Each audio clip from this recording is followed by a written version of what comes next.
Meaning of Director General. Director General. Director General.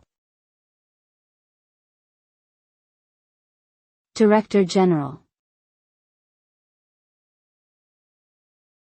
Director General. Director General refers to a high-ranking executive position within an organization or agency. This individual is typically in charge of the overall management and strategic direction of the organization, acting as the primary decision-maker and representing the company in various settings. In many cases, the Director General will report directly to a board of directors or other governing body.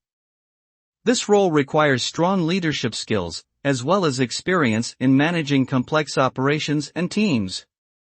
Overall, the Director General plays a critical role in driving the success and growth of the organization they represent.